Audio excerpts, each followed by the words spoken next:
I'm Amanda Giardina. I am the lead keeper at the Hooves and Horns area at the Franklin Park Zoo. Amari is our youngest giraffe. She is 8 months old now, but she had a rocky start. She was born July 24th of last year, and she wasn't able to stand up on her own, which meant she couldn't nurse from her mother, Jaina. Nursing is critical when giraffes are first born. They get a lot of important nutrients from their mother. We were bottle feeding her around the clock. The whole zoo came together, helped us out with our round-the-clock shifts, and provide the great care that we could. Amari is doing great now. She is definitely thriving. When she was born, she was 6 feet tall and 160 pounds. She is now about 10 feet tall, and she just broke 700 pounds.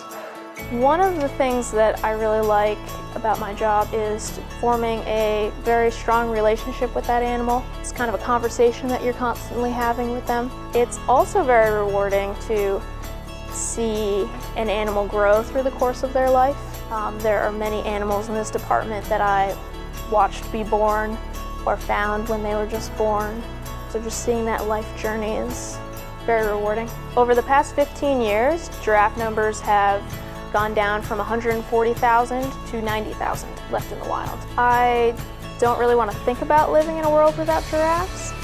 They are an important part of their ecosystem. They are an incredible species. My hope is that guests walk away from the zoo with new appreciation for the planet and conservation and a feeling of responsibility for making this world a little better.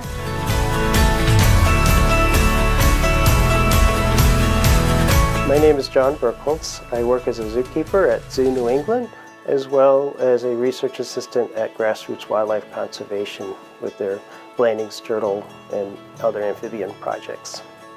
One of the biggest threats to Blanding's turtles and marbled salamanders is habitat fragmentation. The Blanding's turtles at Great Meadows Wildlife Refuge have actually declined by some 60%.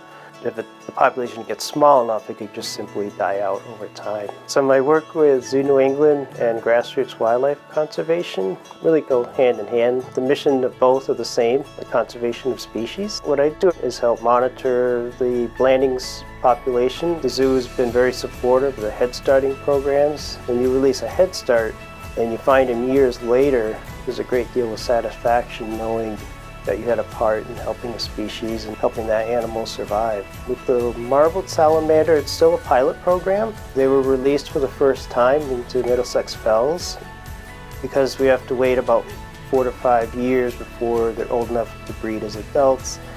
You may not know till then for sure if they were successful. No doubt in some way without these animals, the ecosystem would be affected. You can illustrate it by if you had a brick house and you took one brick out, the house isn't necessarily going to collapse, but it's going to weaken the house. So whenever you take an animal out of an ecosystem in some way, it's going to be degraded. We really don't have to be a zookeeper or a scientist and so forth to really appreciate conservation. Planet Earth is so rich in life, so we really can develop an appreciation for that.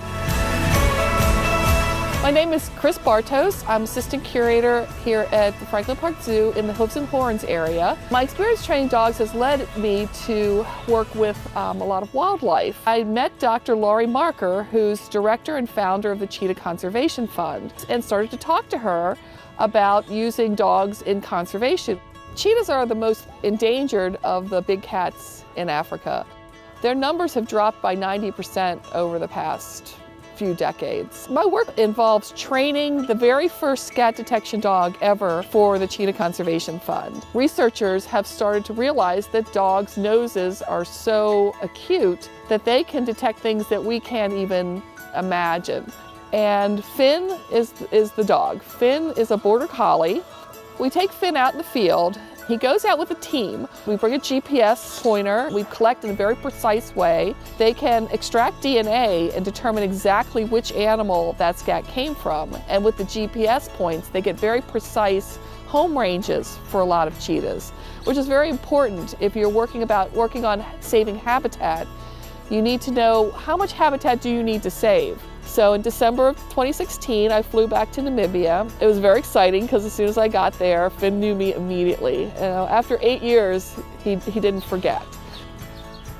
I thought one of the most rewarding things that I did was actually working with the interns, because these kids are the future of conservation. They're the future of conservation here in our country and in our zoo, and they're the future of conservation there. One of the most important things about the connection here at the zoo is the community involvement, teaching people that everybody's in this together, whether you're in Namibia, whether you're here. It's one Earth and one planet, and we're all connected in some way.